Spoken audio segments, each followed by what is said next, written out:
The latent power of the soul. This section of this book by Watchman contains 2 parts.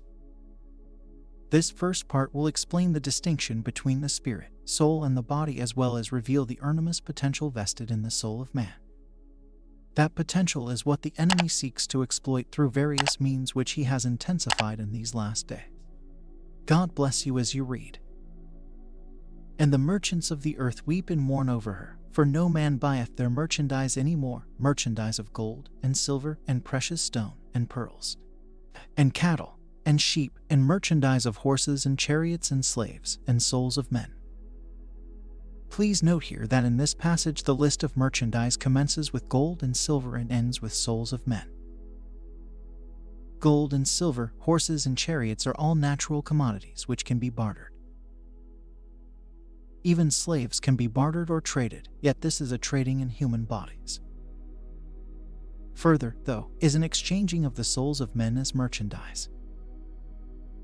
So also it is written, the first man Adam became a living soul. The last Adam became a life-giving spirit. Howbeit, that is not first which is spiritual, but that which is natural, then that which is spiritual. And Jehovah God formed man of the dust of the ground, and breathed into his nostrils the breath of life, and man became a living soul. Over the past 2 years I have felt strongly the need of giving such a message as will now be given. It is a message both intricate and profound. It will not be easy for the speaker to speak nor for the hearers to understand. For this reason, I did not insert this message into part 3 of the spiritual man. Yet I have always felt I should give it, especially after having read various books and magazines and having had contact to a certain extent with the people of this world. I sense how precious is the truth we are privileged to know. In view of the current situation and tendency of the church as well as of the world, we are constrained to share what is given to us. Otherwise, we will be hiding the lamp under a bushel.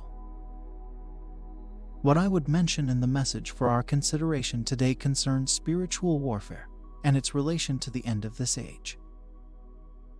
Now, for the sake of those who have not read The Spiritual Man, I will briefly touch on the trilogy of spirit, soul, and body.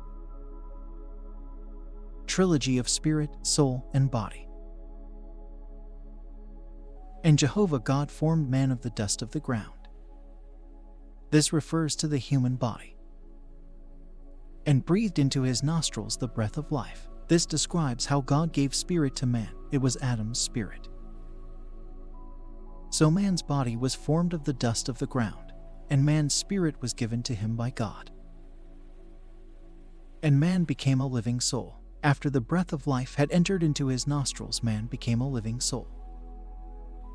The spirit, the soul, and the body are 3 separate entities. May your spirit and soul and body be preserved entire. The spirit is God-given, the soul is a living soul, and the body is God-formed.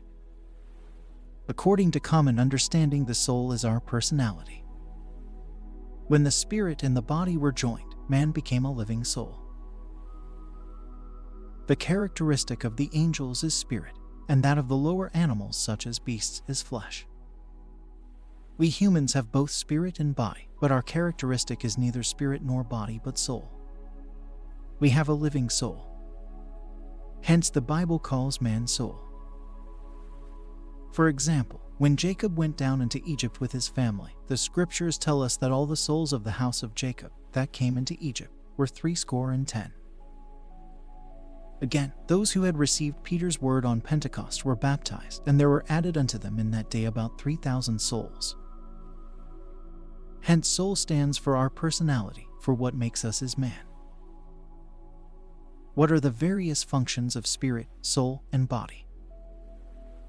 These have already been explained in part 1 of The Spiritual Man. But I was most happy one day to find on the bookshelf a volume of Andrew Murray's writings in which is to be found an explanation of the spirit, soul, and body in the appended notes that is quite similar to our interpretation. What follows is a quotation from one of the notes. In the history of man's creation we read, "The Lord God formed man of the dust of the ground, Thus was his body made, and breathed into his nostrils the breath or spirit of life. Thus his spirit came from God, and man became a living soul. The spirit quickening the body made man a living soul, a living person with the consciousness of himself. The soul was the meeting place, the point of union between body and spirit. Through the body, man, the living soul, stood related to the external world of sense, could influence it, or be influenced by it. Through the spirit he stood related to the spiritual world, and the Spirit of God, whence he had his origin, could be the recipient and the minister of its life and power. Standing thus midway between two worlds, belonging to both, the soul had the power of determining itself, of choosing or refusing the objects by which it was surrounded, and to which it stood related. In the constitution of these three parts of man's nature, the spirit, as linking him with the divine, was the highest. The body, connecting him with the sensible and animal, the lowest. Intermediate stood the soul, partaker of the nature of the others, the bond that united them and through which they could act on each other. That which makes us conscious of God and relates us to God is the spirit. What is the soul? It causes us to be related to the world. C.I. Scofield, in his reference Bible, explains that the spirit gives God consciousness, the soul self-consciousness, the body world consciousness. Horse and ox are not conscious of God because they have no spirit. They are only conscious of their own beings. The body causes us to sense the world, such as our seeing the things of the world, our feeling hot or cold, and so forth. What is mentioned above refers to the functions of spirit, soul, and body. I will now come to the very important problem here. Many view this matter of spirit, soul, and body as being related only to spiritual life, but we need to realize that it is also relevant to spiritual work and warfare. We tend to compare ourselves as being almost equal to Adam before his fall. We assume that since we are human beings just as Adam was, there is not too much difference between us. We think that what we cannot do, neither could Adam do. But we do not see that there are two things here, that on the one hand, it is true that we cannot do what Adam could not do, yet also that we cannot do what Adam could do. I am afraid we do not realize how capable Adam was. If we study the Bible carefully, we will understand what kind of man Adam actually was before his fall. Adam's authority and physical prowess. And God created man in his own image, in the image of God created he him, male and female created he them.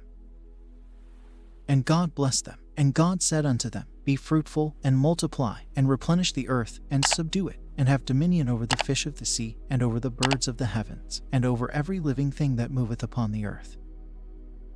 Have dominion over the earth, says God. Friends, have you ever thought how immense the earth is? Suppose a master asks a servant to manage 2 houses. He makes the appointment on the basis of the latter's ability to take care of them. No one servant is able to handle all the houses located on a given lane, for he cannot do what is beyond his ability. A hard master may demand his servant to do a little more than his duty requires, but never will he demand his servant to undertake anything beyond his ability. Would God, then, ask Adam to do what he was incapable of doing? We can therefore conclude that if Adam was capable of managing the earth, his prowess was most certainly superior to ours today. He had power, ability, and skill. He received all of these abilities freshly from the Creator. Although we may not rate Adam's power as being 1,000,000,000 times over, we can nonetheless safely reckon it to be 1,000,000 times over ours. Else he would not have been able to perform the duty commanded him of God. As for us today, though, if we were required to merely sweep a lane 3 times daily, we would not be able afterwards to straighten our back. How then could we possibly rule the earth? Yet Adam not only ruled the earth, but he also had dominion over the fish of the sea, the birds of the heavens, and every living thing on the earth. To rule is not just to sit by doing nothing. It requires management, and work. From a seeing of this, we should recognize the superior power which Adam in fact possessed. It far exceeds our present situation. But do you think that this insight is something new? Actually, this is the teaching of the Bible. Before his fall, Adam had such strength that he never felt tired after work. It was only after his fall that God told him, "In the sweat of thy face shalt thou eat bread." Adam's brain power and memory.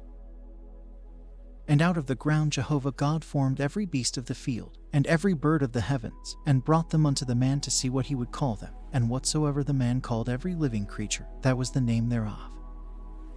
My friends, is this not marvelous? Suppose you were to take a dictionary and to read all the names of the animals, would you not confess that you could neither recognize nor memorize them all? Yet Adam gave names to all the birds and animals. How intelligent he must have been. Those of us who are not so brilliant would no doubt soon give up the study of zoology once we saw our inability to memorize all the details. But Adam was not one who memorized these zoological names. He was the denominator, for he gave names to all. Hereby do we know how rich and perfect was Adam's rational power. Adam's managerial power. And Jehovah God took the man and put him into the Garden of Eden to dress it and to keep it. From looking into how Adam governed the earth, let us now dwell somewhat on the things which God charged him to do. God commanded him to dress the Garden of Eden. This needed to be done systematically. How big was the garden? Genesis 2:10-14 mentions 4 rivers, namely Pishon, Gihon, Hiddekel, and Euphrates. They all flowed from Eden and divided into 4 river regions. Can you imagine now how big the garden was? How strong must Adam be to be charged with dressing a land which was surrounded by 4 rivers? He was not only to dress it but also to keep it, to keep the garden from being invaded by the enemy. Therefore the power which Adam had in that day must have been tremendous. He must have been a man with astounding ability.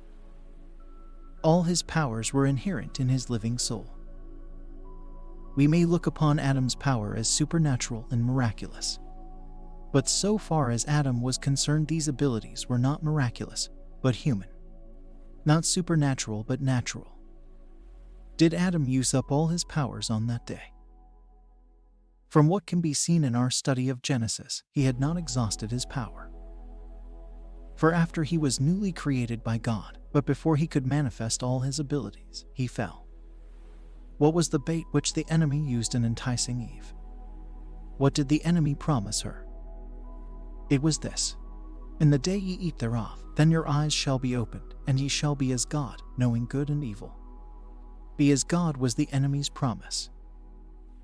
He told Eve that notwithstanding the power which she already possessed, there was still a great chasm between her and God, but that if she ate this fruit she would then have God's authority, wisdom, and power. And on that day Eve was tempted and fell. The power God gave to Adam we are not, by our probing in this fashion, being inordinately curious, we only desire to know what God actually gave to Adam. And God said, "Let us make man in our image, after our likeness." The words image and likeness may seem to be alike in meaning and may therefore appear repetitious. But in Hebrew the word image does not point to physical likeness, rather it denotes moral or spiritual similarity. Someone has put it as change into likeness, that is, to be conformed to a likeness. The purpose in God creating man is for man to be transformed according to his image. God wanted Adam to be like him. The devil said, "Ye shall be as God." But God's original intention was that Adam should be transformed to become like him. From this we conclude that before the fall Adam had in him the power to become like God. He possessed a hidden ability which made it possible for him to become like God. He was already like him in outward appearance, but he was ordained by God to become like him morally. I use the word morally to indicate that which is above the material, not what merely points to man's good behavior. Thus are we shown how much loss mankind has suffered through the fall. The magnitude of the damage is probably beyond our imagination. The fall of man. Adam is a soul. His spirit and body are joined in his soul. That astonishing power which we have just mentioned is present in Adam's soul. In other words, the living soul, which is the result of the coming together of the spirit and the body, possesses unthinkable supernatural power. At the fall, though, the power which distinguishes Adam from us is lost. Yet this does not mean there is no longer such power. It only denotes that though this ability is still in man, it is nonetheless frozen or immobilized. According to Genesis 6, after the fall man becomes flesh. The flesh envelops the whole being and subjugates him. Man was originally a living soul. Now, having fallen, he becomes flesh. His soul had been meant to submit to the spirit's control. Now it is subject to the dominion of the flesh. Hence the Lord said, "My spirit shall not strive with man forever, for that he also is flesh." When God here mentioned man, he called him flesh, for in his eyes that was now what he was. Consequently, it is recorded in the Bible that all flesh had corrupted their way upon the earth. And again, upon the flesh of man shall it, the holy anointing oil, representing in type the Holy Spirit, not be poured. And further, by the works of the law shall no flesh be justified in his sight. Why do I dwell at some length on this? In Revelation 18 things are mentioned which shall come to pass in the last days. I indicated at the very beginning how man's soul will become a commodity in Babylon, that which can be sold and bought. But why is man's soul treated as a commodity? Because Satan and his puppet the Antichrist wish to use the human soul as an instrument for their activity at the end of this age. When Adam fell in the Garden of Eden, his power was immobilized. He had not lost this power altogether, only it was now buried within him. He had become flesh, and his flesh now enclosed tightly this marvelous power within it. Generation has succeeded generation, with the result that this primordial ability of Adam has become a latent force in his descendants. It has turned to become a kind of hidden power. It is not lost to man, it is simply bound up by the flesh. Today in each and every person who lives on earth lies this Adamic power, though it is confined in him and is not able to freely express itself. Yet such power is in every man's soul, just as it was in Adam's soul at the beginning. Since today's soul is under siege by the flesh, this power is likewise confined by the flesh. The work of the devil nowadays is to stir up man's soul and to release this latent power within it as a deception for spiritual power. The reason for my mentioning these things is to warn ourselves of the special relationship between man's soul and Satan in the last days. We have already seen how Adam possessed special supernatural ability, though in actuality what he had was not at all special or supernatural, however much it may appear that way to us today. Before his fall, Adam could quite naturally exercise this ability with ease, since it was embodied in his soul. But after his fall, this power of his was interned by his body. Formerly the body was a help to Adam's powerful soul. Now the soul had fallen, and his power was circumscribed by the shell of the flesh. Satan, however, attempts to break open this fleshly shell and to release the power dormant in man's soul in order to gain control over man. Many do not understand this strategy, being deceived into accepting it as of God.